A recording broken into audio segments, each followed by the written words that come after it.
It's midnight. This is Nightline. I'm Brendan Wong. The top stories. Coronavirus, no new confirmed cases since Friday. And Datuk Kamarudin, Tan Sri Tony Fernandes vacate executive posts.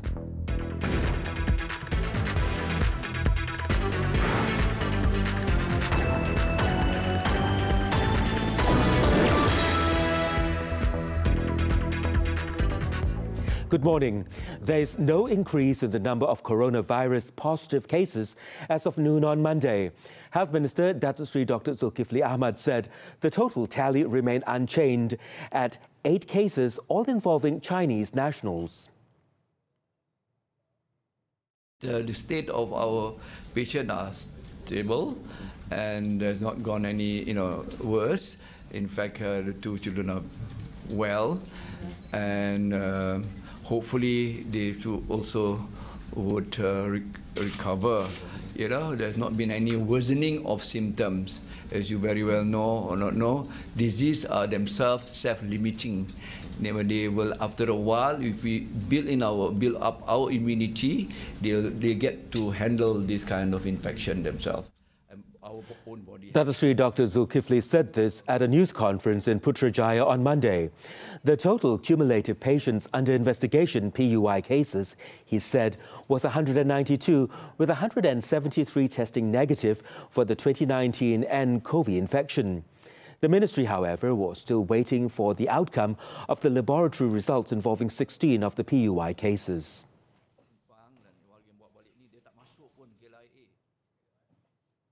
The special AirAsia aircraft sent to bring the 141 Malaysians in Wuhan and their families home has landed in the city's airport on Monday. A flight tracking website, Flight Radar 24, shows that AirAsia flight AK8264 landed at Wuhan Tianhe International Airport at 8:53 p.m. Earlier, the aircraft with 12 crew members and 8 members of the mission took off from KLIA at 4:30 p.m. The plane is carrying with it 500,000 pairs of gloves as a contribution to the Chinese government in its operation to fight the 2019 novel coronavirus outbreak in the Republic. Deputy Prime Minister Datuk Sri Dr. Wan Azizah Wan Ismail, who is also the Central Disaster Management Committee chairman, said all those evacuated will be required to go through health screening at the Wuhan Tianhe International Airport before boarding the plane. Upon arrival at KLIA, all 167 on board will again be screened at the Air Disaster Unit ADU. Those showing symptoms will be immediately sent to hospital, while others will be taken by bus to a monitoring centre where they will be quarantined for 14 days.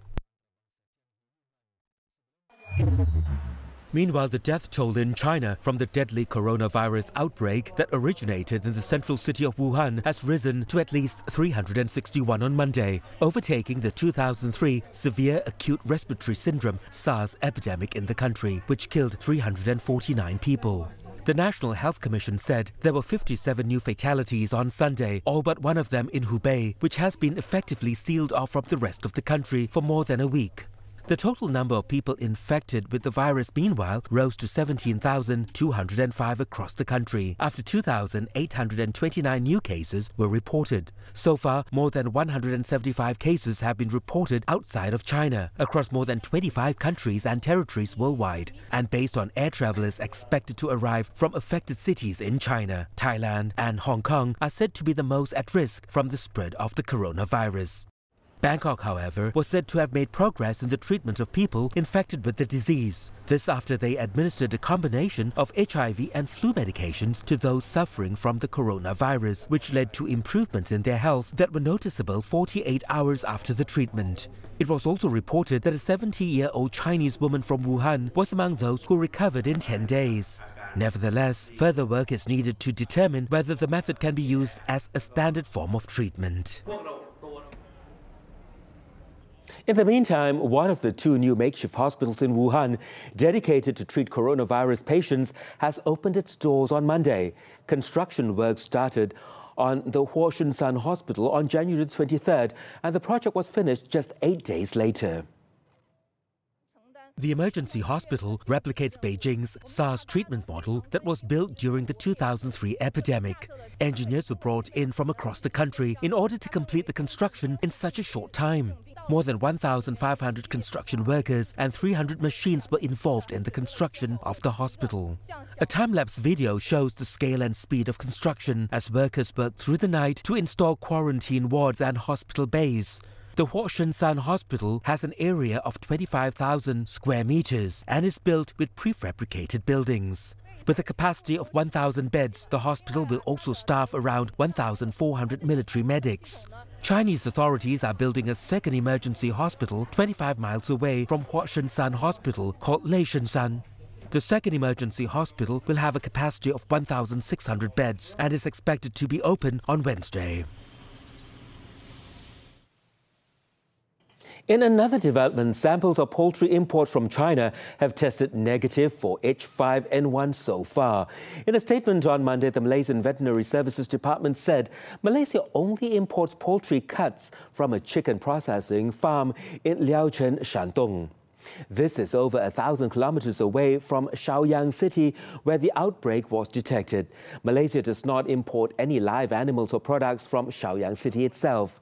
On Saturday, Chinese officials culled almost 18,000 chickens after 4,500 died of the bird flu.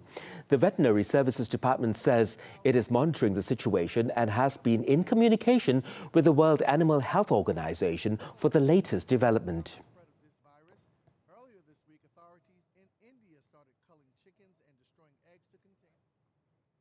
AirAsia Group Berhad Executive Chairman Datuk Kamarudin Meranun and Chief Executive Officer Tan Sri Tony Fernandes will relinquish their executive positions within the group immediately, following the Airbus bribery probe. In a statement issued on Monday, both men said the relinquishment would be for 2 months or such other period that the group may deem fit to facilitate a full and independent investigation by AirAsia. However, Datuk Kamarudin and Tan Sri Fernandes will be retained as advisors to the company during the period. Both individuals also denied any and all allegations of wrongdoing or misconduct on their part as directors of AirAsia. They also welcome any investigations by authorities and will extend their full cooperation.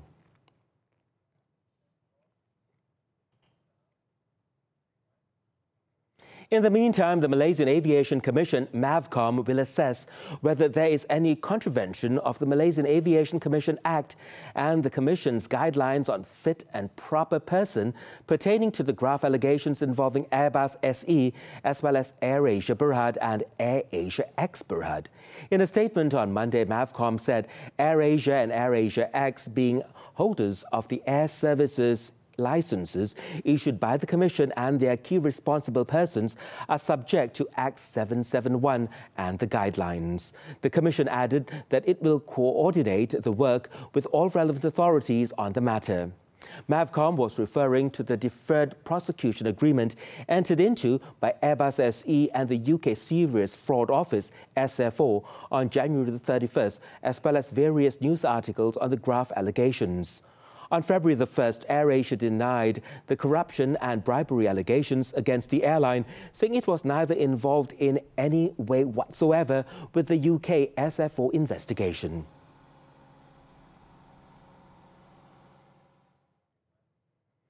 Shares of AirAsia Group Berhad and AirAsia X Berhad on Bursa Malaysia dropped in active trade after reports of corruption and bribery alleging executives of both companies. At closing, AirAsia Group lost 15 sen or 10.49% lower at 1 ringgit 28 sen, while AirAsia X dipped 1 sen or 7.69% to 12 sen. Previously, the Securities Commission, in a statement, said it will examine the statement of facts in the case of Regina versus Airbus SE, which disclosed several allegations against both companies. AirAsia, in a statement released on Saturday, denied the allegations, saying it was neither involved in any way whatsoever with the UK Serious Fraud Office investigation of the European aircraft maker Airbus, nor was it given any opportunity to provide any information or clarification to the SFO. Datuk Sri Muhammad Najib Tun Razak said that he was not aware if the cabinet approval for government guarantees on the 4 billion ringgit loan by the Retirement Fund Inc. KWAP to SRC International Sendirian Berhad were ever tabled in Parliament. The former Prime Minister said this in making his defence during his SRC International trial at the Kuala Lumpur High Court on Monday.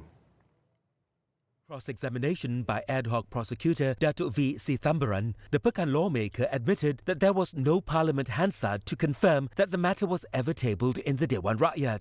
The ex-UMNO president also disagreed with the prosecutor that it was the duty of the minister, as provided under the law, to table any government guarantee to the House. After 12 days of grilling, the prosecution on Monday wrapped up its cross-examination against the accused.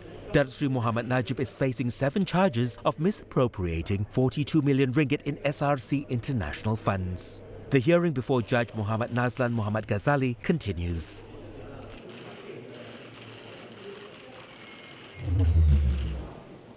Meanwhile, the graft trial for Datin Sri Rosmah Mansor, set to start on Monday, had to be postponed after she was taken ill.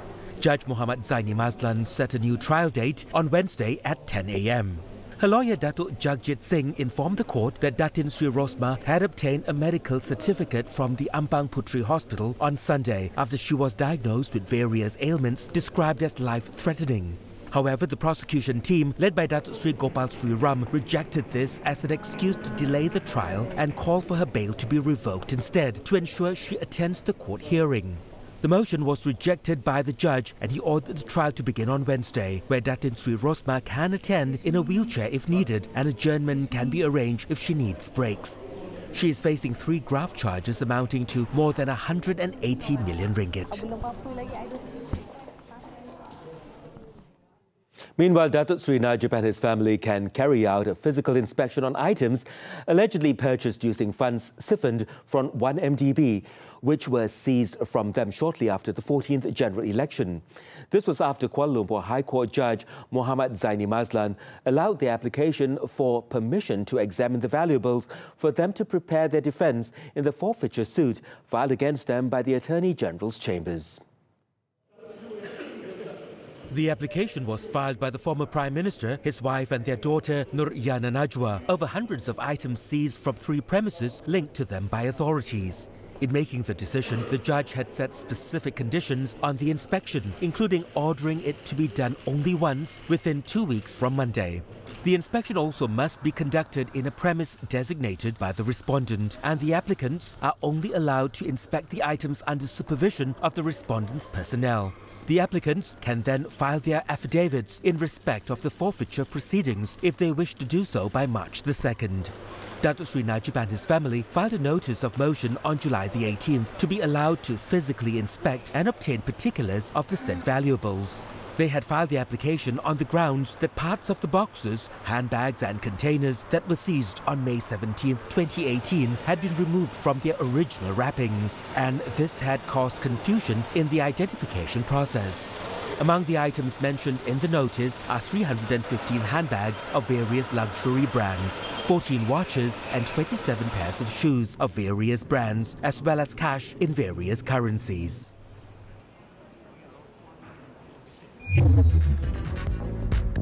We're going for a short break. When we return, Malaysia rises 9 spots to 43rd in Democracy Index. Details next.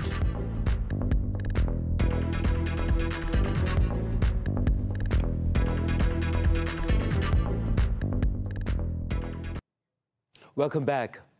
While even developed democracy in the West are witnessing progressive deterioration in the practice of democracy, Malaysia has improved its ranking in the Democracy Index to 43rd last year from 52nd in 2018 from a total of 167 countries surveyed. According to the Democracy Index 2019 report released by the Economics Intelligence Unit, EIU, Malaysia scored 7.16 points from a maximum of 10, its best score ever. The report said Malaysia scored good marks for electoral process and pluralism, functioning of government and political participation and political culture. The report also quoted Larry Diamond, a renowned democracy scholar, as saying the world has been going through a democracy recession with a trend towards authoritarianism in the developing world. Malaysia has come a long way since the index began in 2006, when it scored 5.98 points and 6.88 in 2018. The Democracy Index is based on ratings for 60 indicators and 5 categories, including electoral process and pluralism, civil liberties, the functioning of government, political participation and political culture. Norway, Iceland, Sweden, New Zealand and Ireland are ranked among the top and the full democracy category, while Syria, the Central African Republic, Congo and North Korea are marked as authoritarian regimes and trail at the bottom of the rankings. The proposed imposition of the Sarawak sales tax ordinance on Petroleum National Berhad, Petronas, is not permitted by law as the transactions were not sales in the sense required by the Constitution. Petronas counsel Datuk Malik Imtiaz Sawa told the High Court in Kuching that the sales tax had to be understood as sales of goods as distinct from excise, import or export duties. Submitting on the first day of the hearing of the judicial review filed by Petronas against the imposition of the state sales tax (SST), Datuk Malik said Petronas recognizes that Sarawak can validly impose SST under the federal constitution. However, he added that this is subject to conditions and restrictions that narrow it down significantly. The Sarawak government was represented in court by State Attorney General Datuk Talad Mahmud Abdul Rashid and his former Attorney General and Counsel Datuk Sri J.C. Fong. The High Court was told that Petronas had been double taxed because of the SST, as the corporation had already committed to paying the annual 5% cash payment or oil royalty to Sarawak. The 3-day hearing before High Court Judge Azahari Kamal Ramli continues on Tuesday. Minister in the Prime Minister's Department, Datuk Sri Dr. Mujahid Yusof, has expressed regret over the actions of cosmetics entrepreneur Muhammad Sajat Kamaruzzaman, or popularly known as Nur Sajat, who performed the Umrah or minor pilgrimage dressed in a Telekung or female prayer garments. According to the minister, the actions of Nur Sajat and his friends in the Holy Land had tarnished the image of Islam. Datuk Sri Mujahid said he would seek answers pertaining to the matter from all relevant quarters, including the travel agency responsible for bringing and managing the Umrah trip for Nur Sajat, as well as for his family and friends. Tolong, jangan dengan perbuatan anda itu menimbulkan yang paling utama kebimbangan orang awam dan kemarahan orang awam. Satu, yang kedua, fikirlah bahawa tindakan itu anda lakukan di negara orang, di bumi Mekah, di bumi Madinah, yang akan terjejas imej kita yang mungkin boleh menjadikan satu isu antara negara. Dan yang ketiga, kembalilah kepada fitrah asal. Meanwhile, a spokesperson for the travel company, Albayt Travel Malaysia Sendirian Berhad, said Nur Sajat and his group were no longer in the holy city and have been taken on a visit around Medina. The travel agency also said it wanted Nur Sajat to issue an open apology following the controversy. The issue surfaced after photos and videos of Nur Sajat in Telekung while performing Umrah went viral on social media, causing anger and concern among the public. It was understood that prior to the flight to Mecca, Nur Sajat was properly dressed in male attire, but when in the Holy Land, he put on the Telekung.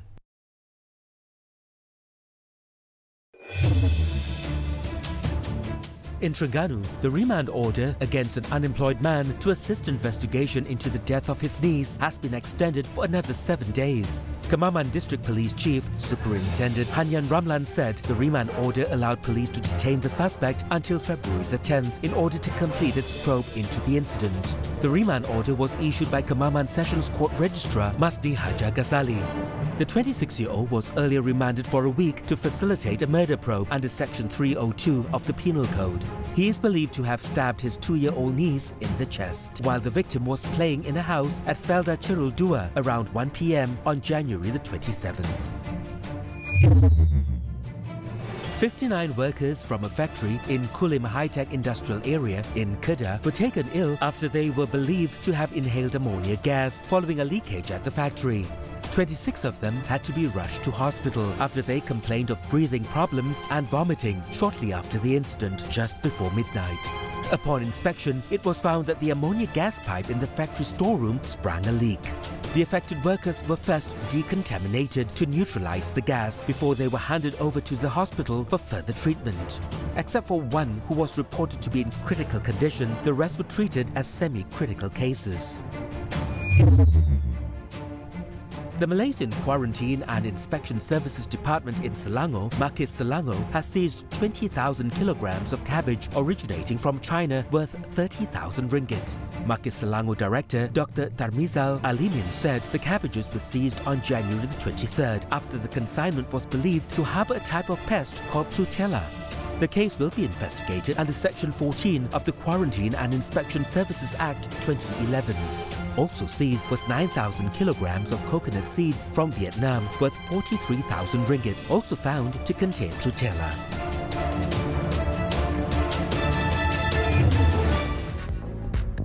Coming up, scores killed in church stampede.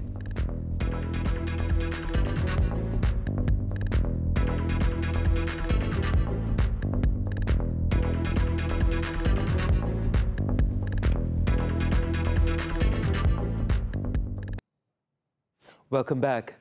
At least 20 people were killed and a dozen others injured in a stampede during a church meeting in the northern Tanzanian city of Moshi. Officials said it was not immediately clear what prompted the stampede.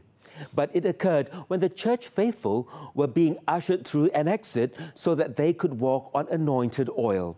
Hundreds of worshippers were attending a prayer meeting led by Boniface Mamposa, a popular preacher who leads the Arise and Shine ministry in Tanzania. Local news outlets reports that Mamposa had flown to the city of Dar es Salaam on the Tanzanian coast after the stampede to lead a prayer service at another branch of his church. Interior Minister George Simba Chaweni, however, said that Mamposa had been arrested after the deaths.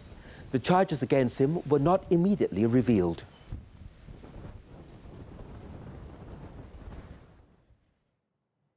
Over in the United Kingdom, the Daesh group has claimed responsibility for a stabbing attack in South London without giving any evidence.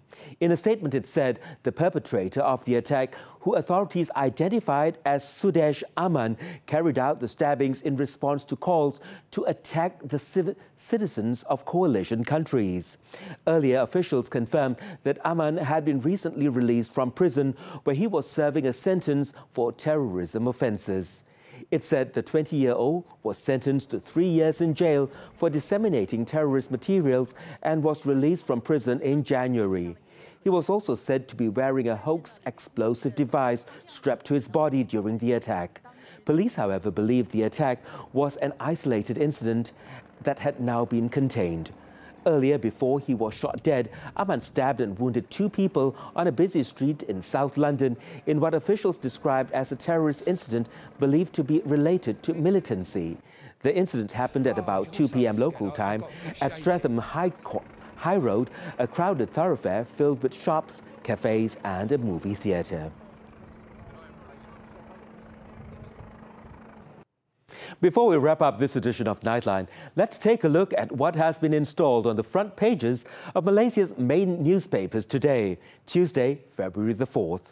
The New Straits Times highlights the absence of Datin Sri Rosmah Mansor on the first day of her corruption trial.